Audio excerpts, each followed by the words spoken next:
Welcome to our channel. నేను మీ Naveen. Avatar 3 cinema భారీ అంచనాల నడుమ రిలీజ్ అయిన తర్వాత అఖండాకి పోటీ వస్తుంది, అఖండ కలెక్షన్స్ కొల్లగొడుతుంది అనుకున్న నేపథ్యంలో ప్రస్తుతం రిలీజ్ అయిన తర్వాత టాక్ మాత్రం విభిన్నంగా ఉంది. అయితే వాస్తవ పరిస్థితులు, సినిమా కథ గురించి, దానిలో మైనస్లు ప్లస్ల గురించి మనతో మాట్లాడడానికి సినీ అనలిస్ట్ శ్రవణ్ సార్ ఉన్నారు. సార్తో మాట్లాడతాం. నమస్తే అండి. నమస్తే అండి. సో అవతార్ 3 భారీ అంచనా, అది వస్తే ఏదైనా కానీ దాని ముందు తుడుచుకుంటా పోతుంది అన్నట్టు ఒక టాక్ నడిచింది. ఇంతకీ రిలీజ్ అయిన తర్వాత చాలా పేలవంగా అయిపోయిందన్న మాటలు వినిపిస్తున్నాయి. వాస్తవమా అండి? దానికి కారణం ఏంటి? Avatar 3 Avatar 1 super duper hit. అంటే మొదటిసారిగా వచ్చినప్పుడు అంచనాలకు తలకిందులుగా ఉండడం, ఒక కొత్తతనం కనిపించడం, కథలోనూ కొత్తదనం, కథనంలోనూ కొత్తదనం ఉండి ఇంట్రెస్టింగ్గా ఉండడం, ఒక గ్రహానికి వెళ్ళి మనకన్నా 200 సంవత్సరాల తర్వాత ఏం జరుగుతుంది, అప్పుడు వేరే గ్రహానికి వెళ్ళినప్పుడు మనలాంటి మనుషులు కాక అక్కడ ఇంకొక రకమైనటువంటి జీవులు మనుషులు ఉన్నారు అనే ఇంటరాక్టివ్ స్టోరీ తోటి వచ్చినటువంటి అవతారు. ఇది బేస్ కాన్సెప్ట్. దాని వెనక అవతారు డైరెక్షన్ చెప్పినప్పుడు ఐదు సిరీస్ ఇస్తున్నానని చెప్పాడంటే పంచభూతాల మీద తీస్తున్నాడు. గాలి, నీరు, అగ్ని, ఇప్పుడు ఇచ్చిన అగ్ని, ఫైర్ అండ్ యాష్. సో అంతవరకు అప్పుడు సూపర్ డూపర్ హిట్ అయింది. దాంతోపాటు విజువల్ ఎఫెక్ట్స్, విజువల్ వండర్స్ అది యాడ్ అవ్వడం వల్ల ఆ సినిమా సూపర్ డూపర్ వచ్చేసింది. అప్పుడు 1 విడుదలైనప్పుడు మనకున్నటువంటి తెలుగు అంటే కంపేటివ్గా ఏం సినిమాలు కూడా లేకపోవడం. సో ఏది జరిగినా కూడా సినిమా అయితే బాగుంది. టెక్నికల్ వాల్యూ ప్రకారం చూస్తే అద్భుతంగా ఉంది. మనకన్నా కొంచెం అడ్వాన్స్గా ఉంటుంది ఏది అవతార్ 1 వచ్చిన పీరియడ్కి చూస్తే.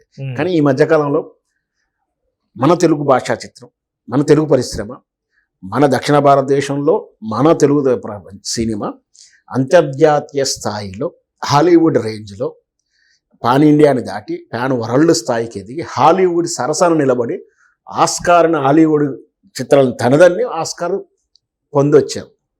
అంటే మనకు టెక్నికల్ వాల్యూస్ మనం కూడా అలవాటు చేసుకున్నాం, మన ప్రేక్షకుడికి అలవాటు చేసాం. సో ఆల్రెడీ టెక్నికల్ వాల్యూస్ చూసిన సినిమా అప్పుడు అవతారు ఇప్పుడు కొంచెం పేలగా అనిపించడం ఒకటి.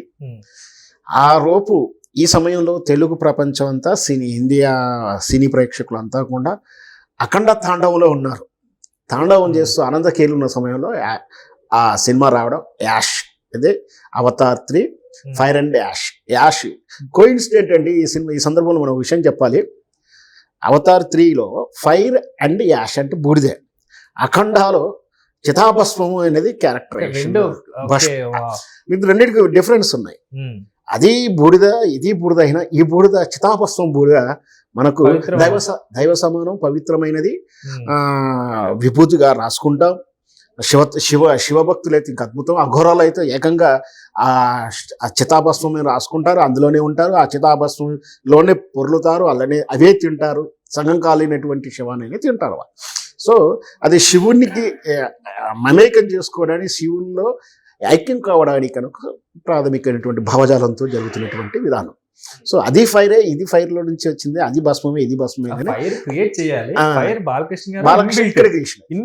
ఈ తాండవం ఈ తెలుగు ప్రేక్షకులు ఈ యాష్ ఏదైతే ఉందో చితాభస్మంలో ఏదైతే అఖండ అఘోర క్యారెక్టర్లో బాలకృష్ణ గారు చేసిన విన్యాసాలు, ముందు అవతారి చేసినటువంటి విన్యాసాలు పేలగా అయిపోయినాయి.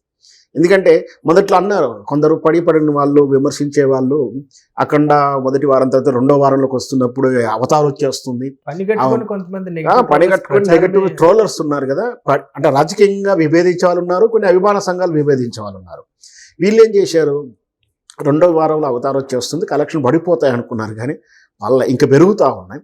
సో అవతార్ కన్నా ఈ సినిమా అధికంగా చూస్తున్నారు. అవతారు నేననేది అవతారం టెక్నికల్ వాల్యూస్ తక్కువ ఉందని చెప్పే ప్రయత్నం కాదు. కాకపోతే తెలుగు ప్రేక్షకుడు భావజాలంలో చూస్తున్న ఎమోషనల్ ఫీల్ అవుతుంటాడు సినిమా చూస్తున్నప్పుడు. ఆయనకు నవరసాలు ఉండాలి. ఏదైతే సినిమాలో నవరసాలు ఎప్పుడైతే ఒక అంటే సీరియస్నెస్ ఉండాలి, విషాదం ఉండాలి, ప్రేమ ఉండాలి, రౌద్రం ఉండాలి, కరుణ రసాలు ఉండాలి, ఫ్యామిలీ ఓరియంటెడ్గా ఉండాలి. ఇవన్నీ మన తెలుగు సినిమాలో తెలుగు ప్రేక్షకునికి అలవాటైనటువంటి దాన్ని. సో వీటి ముందు అవతారంలో ఉన్నటువంటి యాదృచ్ఛికంగా ఎప్పుడు అంటే 1, 2 ఏదైతే టెక్నికల్ వాల్యూస్ ఉన్నాయో అదే ఉంది. కథనంలో గొప్పతనం లేకపోవడం, పెద్ద ప్రేక్షకుడిని మంత్రముగ్ధం చేస్తుంటే టెక్నికల్ వండర్స్ ఏమి చూపించలేకపోవడం, టెక్నికల్ వాల్యూ చూపించలేకపోయినా సినిమాలో కథనంలో కూడా గొప్పతనం ప్రేక్షకుడు ఫీల్ అవ్వలేదు. దాంట్లో లేదనే ఉద్దేశానికి కాదు, ప్రేక్షకుడు ఫీల్ అయ్యేది కాబట్టి ఆటోమేటిక్గా అంచనాలకు బాగా హైప్లో ఉన్నటువంటి అవతార సినిమా రాగానే మామూలుగా మౌత్ టాక్లోనే పేలిపోయింది. సో ఎప్పుడైతే మౌత్ టాక్ పర్లేదు, సినిమా బాగాలేదు, బోర్గా ఉంది, గొప్పగా లేదని వచ్చిందో ఆటోమేటిక్గా మనకు ఆల్రెడీ టాక్లో ఉన్నటువంటి అఖండ విజయంతో కలెక్షన్లు మళ్ళీ పెరిగాయని చెప్పొచ్చు. ఒక 3 పాయింట్స్ చెప్తానండి, దాని గురించి మీరు ఎట్లా చెప్తారో చూద్దాం. అంటే అవతార్ అండ్ అఖండ కంపేర్ చేసుకున్నప్పుడు 3 హైలైట్ పాయింట్స్ కింద నాకు అనిపించాయి. తర్వాత మీ ఒపీనియన్ చెప్పాలి. ఒకటి, యాష్ అండ్ ఫైర్, బూడిద అండ్ భస్మం, అదొకటి కంపారిజన్లోకి వస్తుంది. అవతార్ 3, అఖండ 2, ప్లేస్లో కూడా అఖండానే సెకండ్ ప్లేస్లో ఉంది, అవతార్ 3లో ఉంది. నెక్స్ట్ ఇంకొకటి థర్డ్ పాయింట్, అక్కడ అవతారం క్రియేట్ చేశారు, పేరు బాలయ్య గారు అవతారం ఎత్తారు. 3 హైలైట్ పాయింట్స్, మీరేమంటారు? మంచి ప్రశ్నలు చెప్పారు, మంచిగా కంపారిటివ్ ఉంది. మనం మొదటిది అయితే ఆల్రెడీ చెప్పాం, యాష్ చితాభస్మానికే పవర్ ఎక్కువ, సెంటిమెంట్ ఫాల్ ఎక్కువ, వాల్యూ కూడా దానికి ఎక్కువ. ఈ ఫైర్ యాష్ అంటే ఏ చిన్న యాక్సిడెంట్, ఫైర్ యాక్సిడెంట్లో వచ్చేటప్పుడు కదా అది చూసినప్పుడు. ఇకపోతే అఖండ 1 and 2 ఇది అద్భుతంగానే ఉంది. అఖండ 3 అయినప్పటికి కూడా, అప్పుడు అవతార్ 4 అయిపోతుంది, 4, 5 వచ్చినా కూడా అఖండ ఇస్ అఖండం అంటే ఏంది, మొత్తం కూడా ఇది అఖండ భారతం, అఖండ ప్రపంచం, ఇది ఎట్లయితే అంటామో అంత విశాలమైనది, స్కోప్ పెద్దది. ఇకపోతే మిగతా అవతారం చిత్రంలో అవతారం, ఇక్కడ అవతారం దాల్చాడు. అవతారం దాల్చినటువంటి ఆ అవతార పురుషుడు హైందవ ధర్మం, సనాతన ధర్మం, జాతీయతాభావం, దేశభక్తి, వీటి ముందు అక్కడ ఉన్నట్టు 3వ ప్రపంచం, ఇంకో ప్రపంచంకి వెళ్ళిపోవడం అన్నీ కూడా పేలిపోయాయి. ఇక్కడ అవతారం అంటే ఆ ధర్మ సంస్థాపనార్థం కోసం, సనాతన ధర్మాన్ని ఎవరైనా నాశనం చేస్తుంటే, సనాతన ధర్మం మీద ఎవరైనా దాడి చేస్తుంటే, ఆ దాడి నుంచి రక్షిస్తానికి ఒకరు అవతారం ఎత్తుతారు, ఒకరు వస్తారని మన ధర్మశాస్త్రాలు చెప్తా ఉన్నాయి, హిందూ ధర్మశాస్త్రం చెప్తుంది. ధర్మ సంస్థాపనార్థ సంభవమై యుగేయుగా అన్నట్టుగానే సినిమాలో కూడా అవతారంగా వచ్చాడు, అఖండ రూపంలో వచ్చాడు, అఘోర రూపంలో వచ్చాడు. ఇదేమో అవతారం కేవలం పేరు మాత్రమే అవతారాన్ని పెట్టుకున్నారు, టైటిల్లో ఓన్ చేసుకున్నారు, కానీ నిజంగా అవతారం ఏం కాదు అందులో. సో వాళ్ళు పేరుకే ఉన్నారు కాబట్టి, పేరులోనే ఉంది కాబట్టి అది పేరుకు మాత్రం మిగిలిపోయింది. ఇది సార్థకనామం అయిపోయింది కాబట్టి అఖండ విజయాన్ని సాధించారని మనం చెప్పొచ్చు. Thank you sir, thank you so much.